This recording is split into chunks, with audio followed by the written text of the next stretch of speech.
Welcome to the Conversations podcast, where we break down communications strategy, storytelling, and the future of comms. And now, here is your host, Enrico Dinges.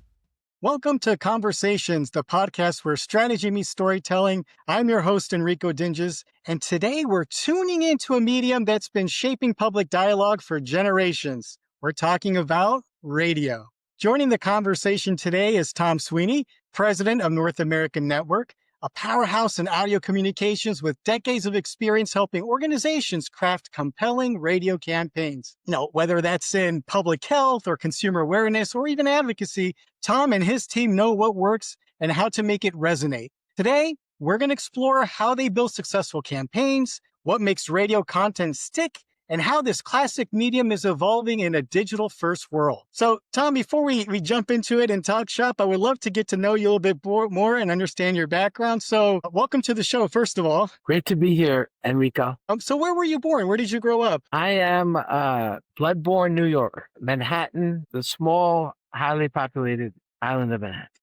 Grew up in the 60s and 70s in New York, but I've been actually called Washington, D.C. my home for a number of decades now. And so you went to school in Manhattan, high school and elementary school? Or? I picked the South, perhaps for the warm weather, and was at Emory University. And then I finished my schooling at GW, which also introduced me to Washington, D.C. And actually, while I was in school, in college, I started this company called North American Network. So I was still a senior in college when myself and another gentleman conceived, and now we're going back, folks, but at that time, satellites were new. So we had determined that you could get programming to radio stations very inexpensively through satellites, and that with that, we could set up an organization, a network, in which we could produce programs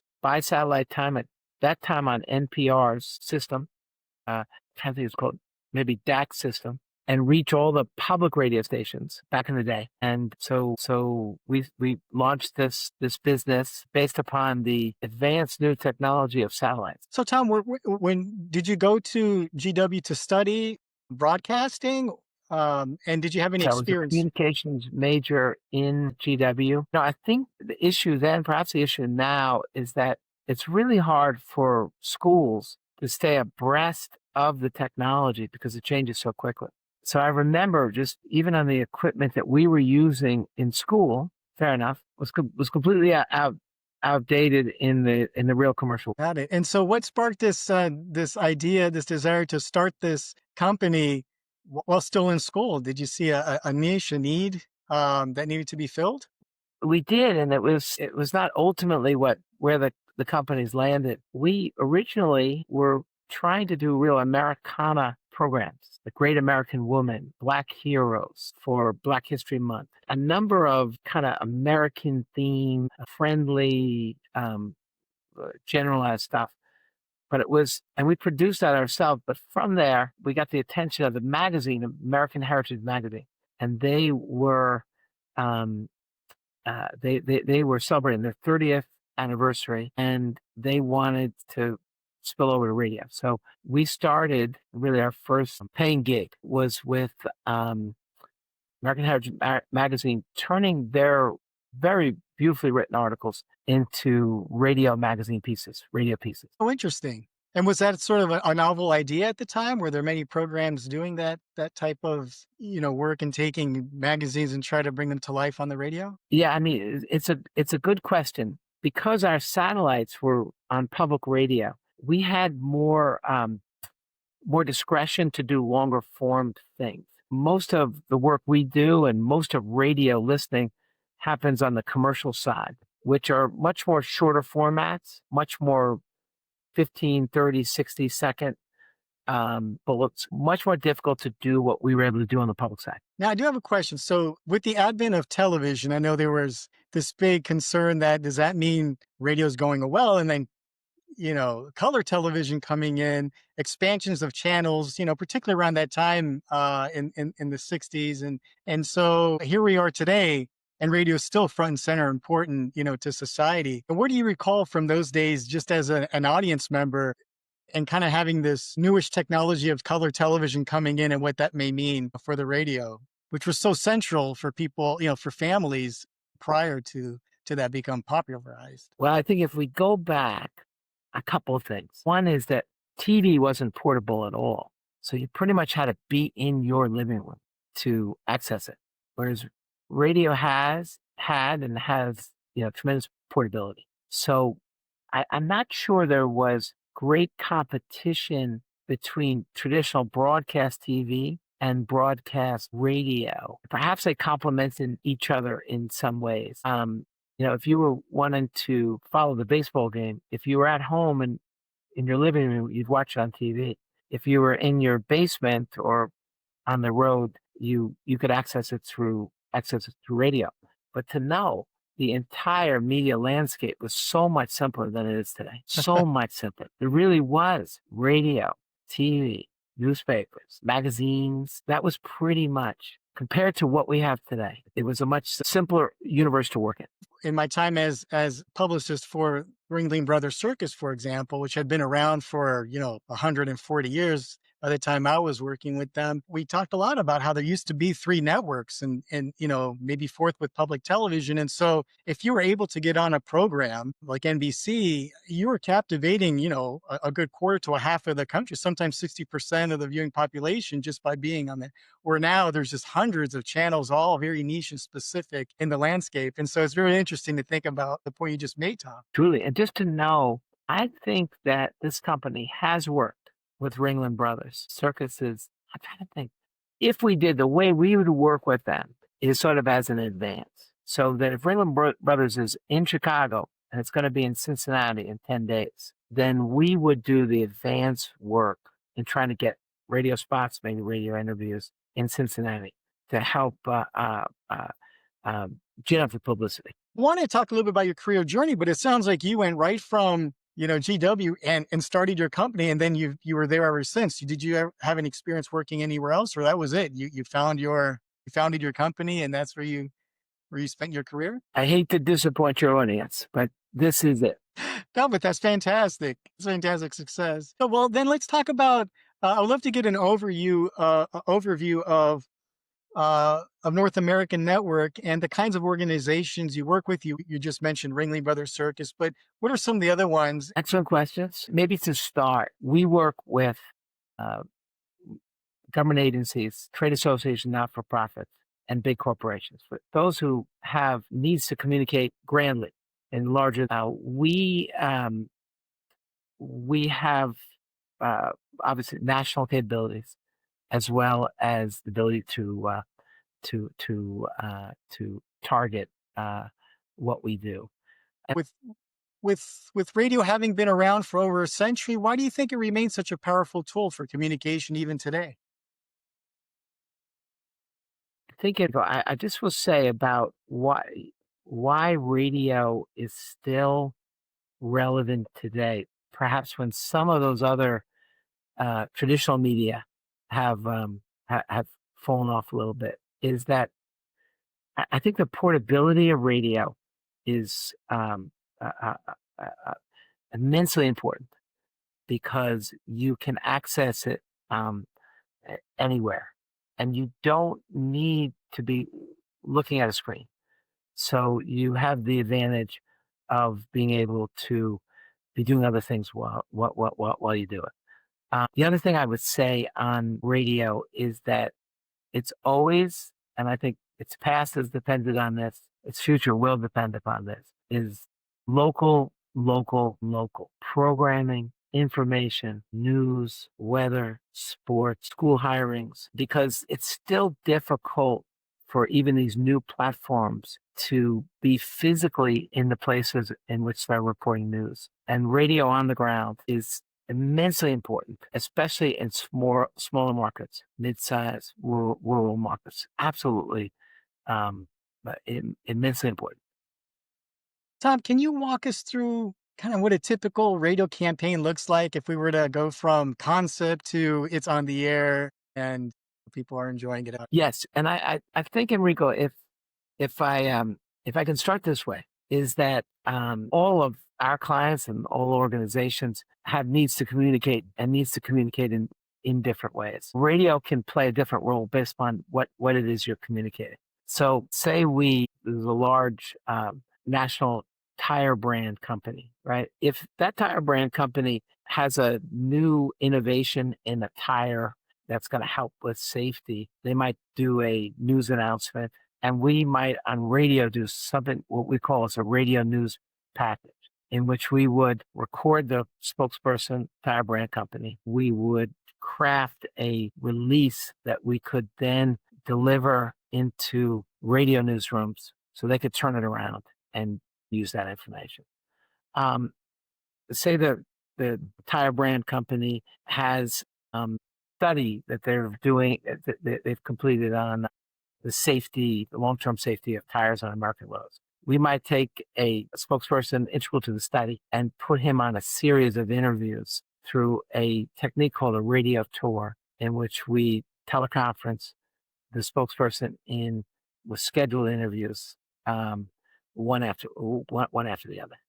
If that tire brand company wanted to give safety tips for the winter, we might put them in the environment of what we call a consumer feature vignette, or a 60-second feature that also includes a spokesperson and a consumer-friendly reporter for topical, sort of evergreen, timely information. If this tire company had a program where every time somebody buys a tire, they feed a person who's starving in another part of the world, then we might do a PSA-ish type of programming that would fit into the programming format, the public affairs, the community service formats of radio stations, which are still very powerful today. And if this same tire company wanted to offer 2 free tires, if you buy the front tires, they'll give you the back tires, then we would create an advertisement for them, and we'd buy the time and we place it strategically. So in all those cases, based upon what their communication is, radio can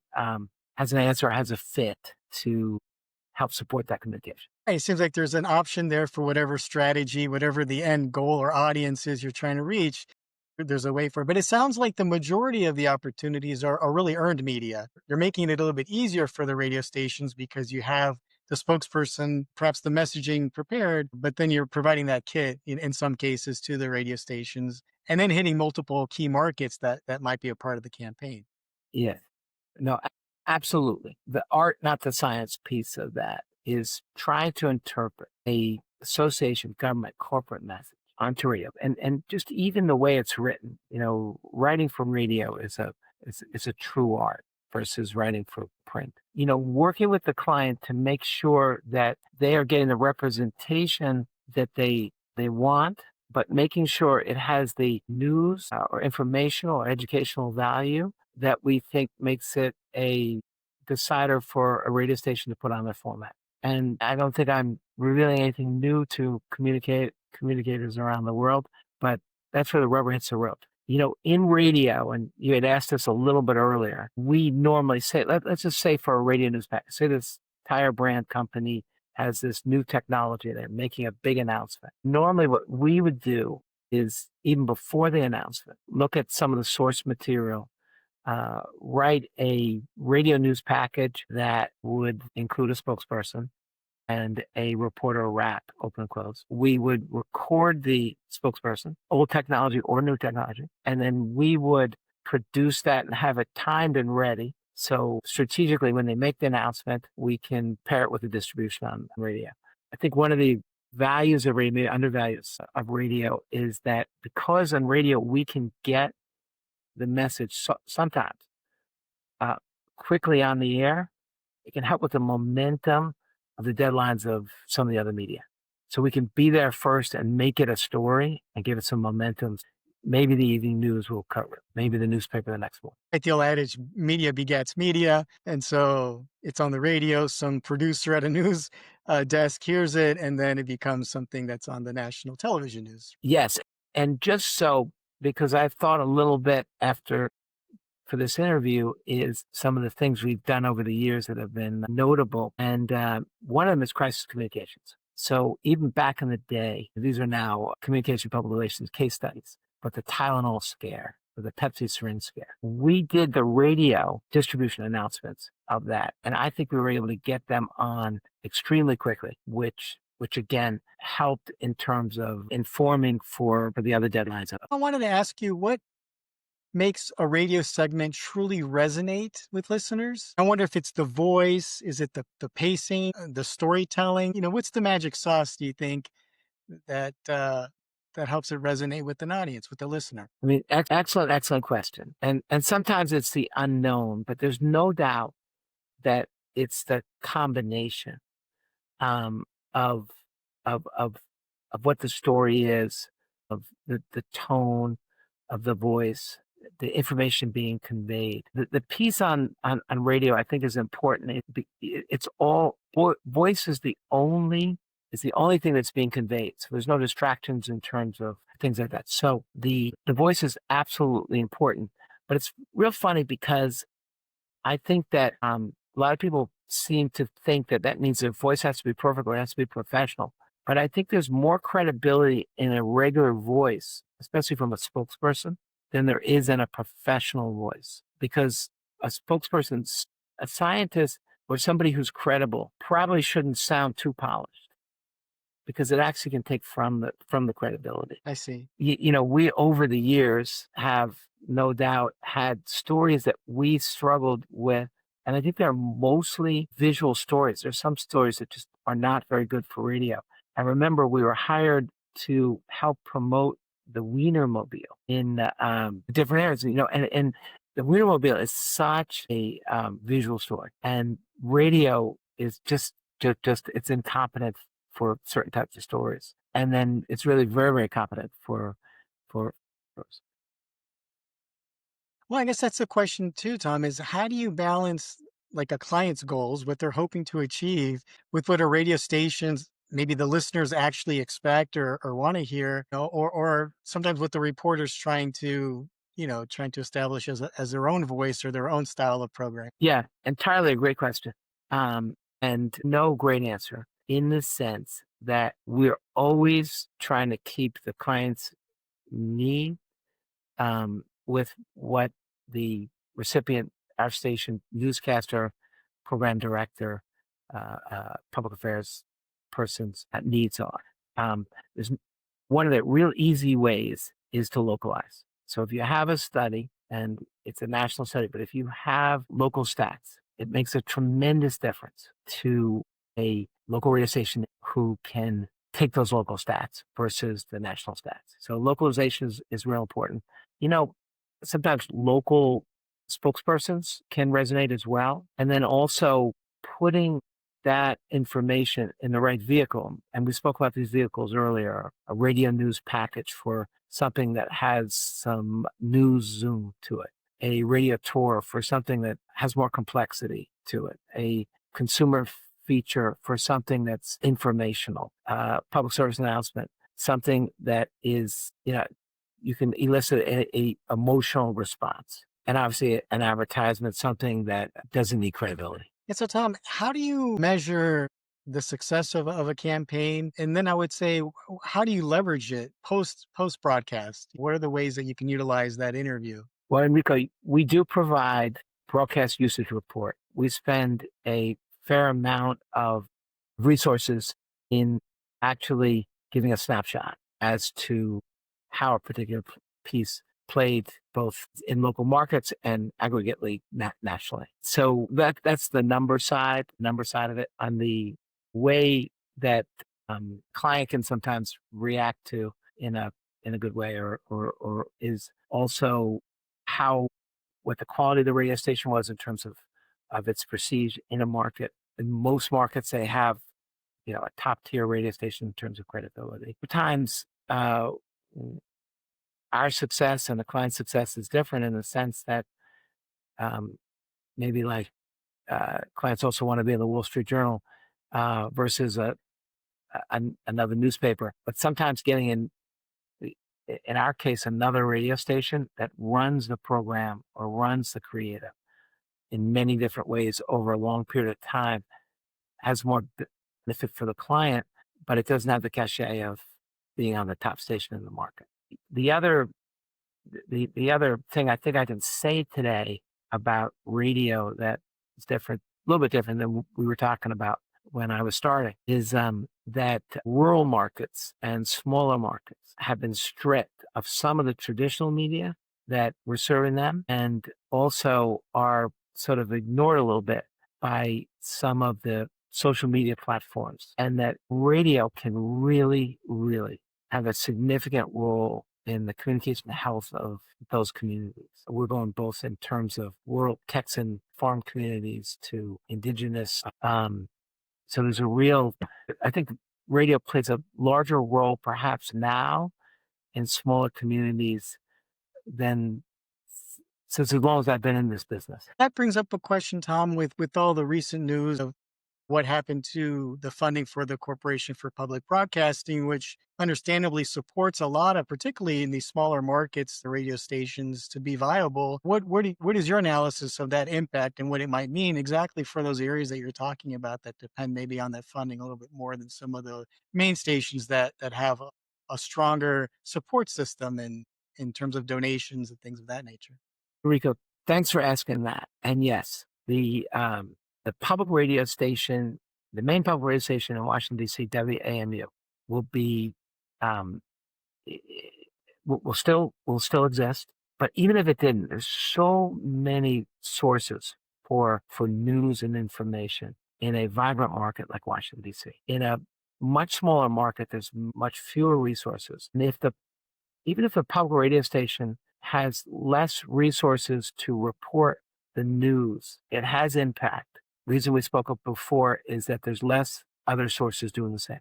So it's very uneven, most likely the impact, severe in some places, and most likely to harm smaller markets than large markets like this, for sure. I think, Tom, that might bring up an opportunity for public relations practitioners, communicators, in the sense that I remember when the same issues were happening at newsrooms, particularly at the local level, where they were being constricted or their staffs were being reduced. So the person that used to work on homicide is now having to cover, manufacturing or something different. And they were putting on different hats in terms of their beats. Being able to bring them a story that's pretty much 3/4 of the way baked could really, I think, help these stations, because now that they're working with reduced resources, you're essentially handing them, a story that they could run with.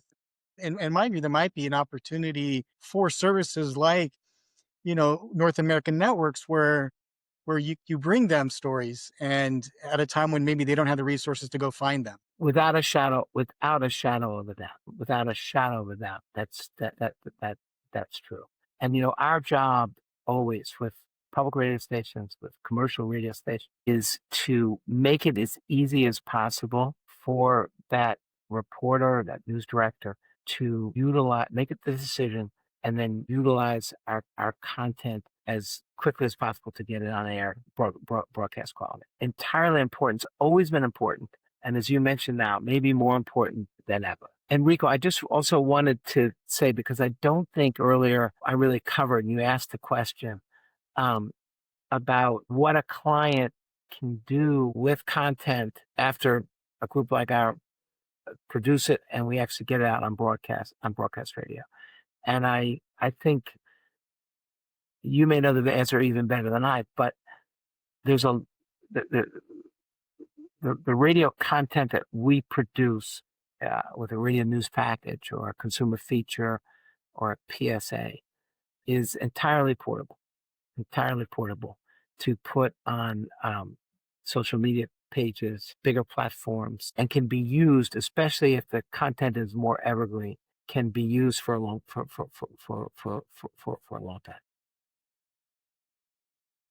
I know more and more radio stations have their own social platforms where they clip stories or post the whole story, the whole audio, and make it available to listeners. If you missed it, you can go back and listen to it. Or if you want to listen to it again, you can do it on demand. I mean, that's a nice advancement even for radio, is that there's a lot of ways to access it, either in real time or later. Well, 100% right. Radio has it's come to the table in the realization, and it's perhaps why maybe it's it's still relevant is that it is doing a pretty good job right now, I think, of of working with its original strengths, which is broadcast, but also distributing and having a presence and a position, a platform in the social media world, and being able to change the content ever so slightly to exist in both places. And I think that you'd probably agree, I would certainly say this, is that the streaming part is the future. And so radio's ability to have good content and have good branding, and developing those streaming capabilities are very important to the future of radio. And I think they're doing a good job of that. I think they're doing a good job of that. Oh, and what I love about the streaming aspect of a radio show is the ability to engage with it afterwards, right? So if you were in your car and you were listening to a program and it was really compelling, you might turn to your friends in the car or your wife or your husband and say that was it. But now you can actually go home, go on the computer or on your phone and leave a comment and see what other people are commenting about that story. So I think the engagement opportunities for radio segments now is incredible, where before you would just listen and that was it. You know, that relationship was sort of with that story was over once it aired, where now it's different. Without a shadow of a doubt. And that's probably why we have so little time, because we have now all these options. Well, if we look into the crystal ball, what do you see as some of the opportunities for like artificial intelligence or even some of the data analytics that are available on different platforms to kind of shape the future of these radio campaigns that you're working on? Are you seeing things that you're excited about in terms of what you could bring even to clients, through the use of artificial intelligence? I'm sure I'm not the only one thinking about this. I do think that already, and I'm sure more in the future, but artificial intelligence allows us to do a lot more quantity of work. But I for a group like mine, I still have to remember that it's our experience and know-how that is often the most valuable thing that we offer. And that finding that inflection point, even if we're using AI, but making sure that we are adding that, making sure that that is an integral part of the campaign, is where the value is. So I guess what I'm saying is that I'm incredibly interested in the potential of AI, but I'm also focusing on the things that a organization that has a lot of experience can offer in this new world. Hey, Tom, and I think what I see the value, whether again it's North American Network or those that have a communications role in organizations, the biggest value I think is your relationship, your genuine relationship with broadcasters, with segment producers, with hosts of radio shows, knowing them, knowing what they like to have presented to them and story opportunities, how to pitch them, where to pitch them, I think is a great value and it's something you can't, do quickly overnight. And based on the years of your company's been around, I'm sure a lot of it is those relationships. I wanted to ask you a little bit about, that part of working with radio stations, those relationships. Are you seeing a lot of changes in roles that make it kind of hard to maintain relationships, or is it an area of communications where there's a bit more stability than maybe newsrooms and some other areas of, media? No, Enrico, it's a really great question. And the answer is that not to the degree that's happened to newspapers and perhaps even to TV, but radio newsrooms staffing has shrunk. And as you mentioned earlier, that gives opportunities to groups like us who are presenting valid, good information that's easy to use and easy to put on. That's a great plus. The idea of relationships across the board in running a business, both in my case, with radio stations, obviously with clients, with providers, and others in the ecosystem, is the holy grail. It's the most important thing. I think it's the most important thing in terms of being successful in the long term. And it's also the most important thing for your business to be pleasant and authentic as you're executing it. And I do think the challenge for all of us is how to sort of foster and maintain these ecosystems, these communities of relationships when it's just so easy to communicate without them.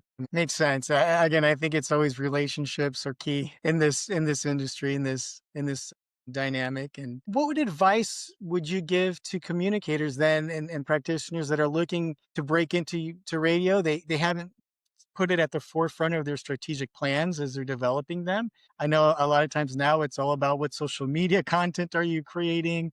Certainly the press release is still important, a tool, but yeah, what advice would you give in terms of utilizing radio and using it more strategically and thinking about it, as part of a holistic plan? Yeah, don't sleep on radio. I think some of the strengths of radio are quick turnaround if you need it.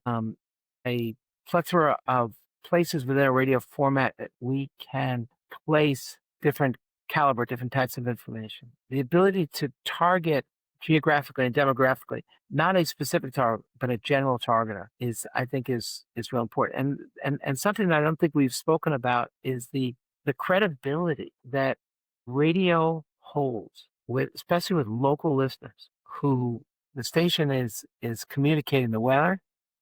They say it's raining outside and it's raining outside. The sports, they say the Yankees lost last night, the Yankees lost last night. And other kinds of information, that there is a credibility relationship between radio and their listeners that is really hard to duplicate, I think, in the social media landscape.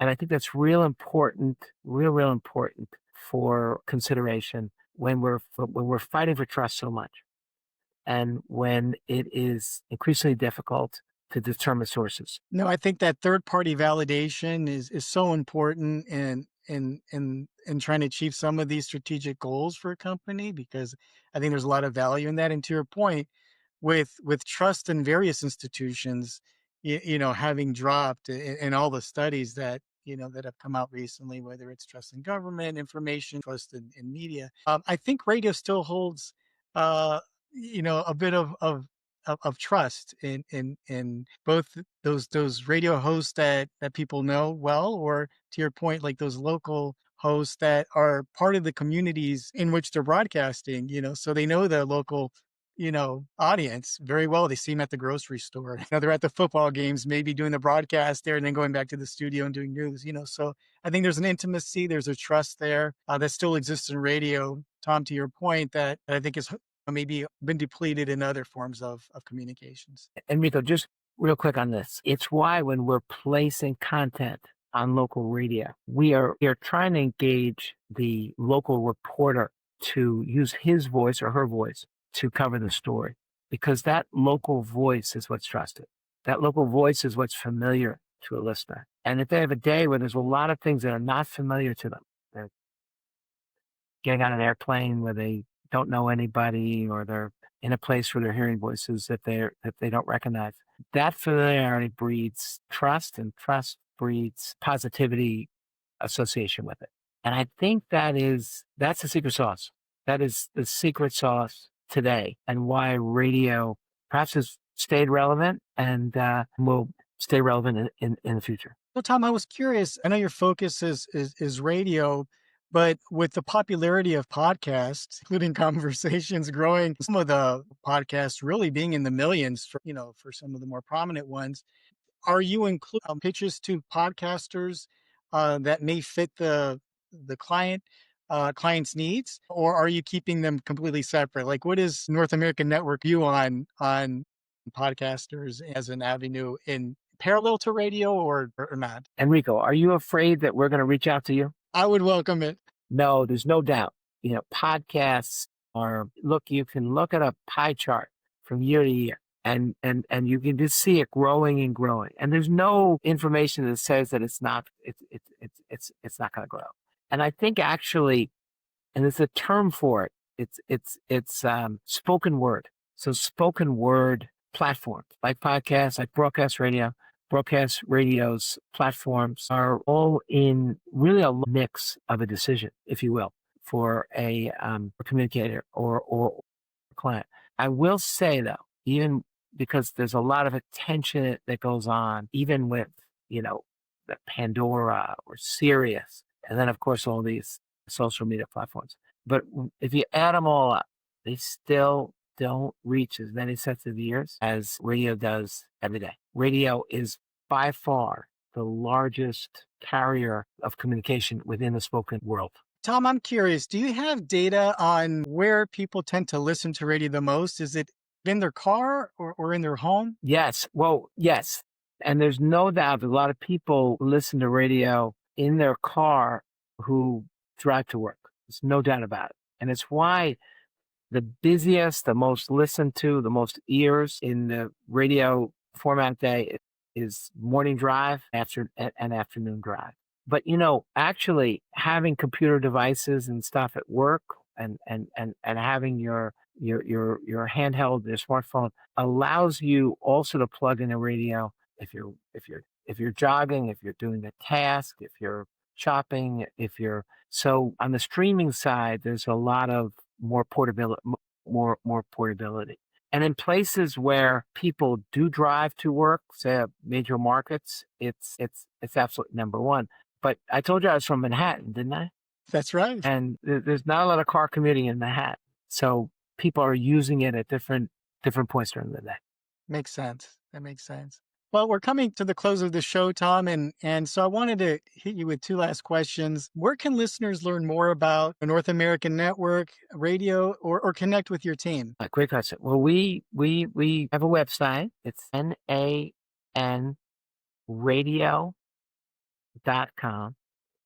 nanradio.com, and that's probably the first step. They can connect with team members. Probably the best way to reach out to me personally would be at this point, LinkedIn, and we would be very energized to be as helpful as we can to any of your listeners.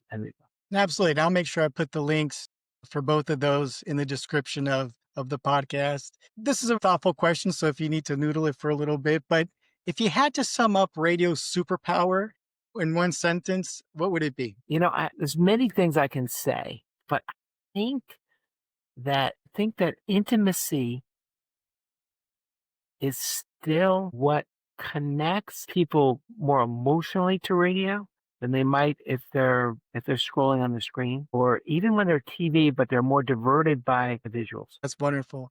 Well, Tom, thank you so much for joining the conversation today. It's been a pleasure having you. I really appreciated your insights. I think our audience will really take away the idea of, as you said, the benefit of radio and being included as part of a strategic plan, a communications plan, to be able to both meet a lot of various needs that a client may have or that an organization may have, and that it should really be not an afterthought, but really up there as one of those tactics that should be employed along with social media content and really having a consideration for it. Again, appreciate your thoughts and insights and your description of it. I think it's so relevant today and so important as a tool for communicators. And so thanks again, Tom, for joining us. Enrico, thank you so much for allowing me into your world.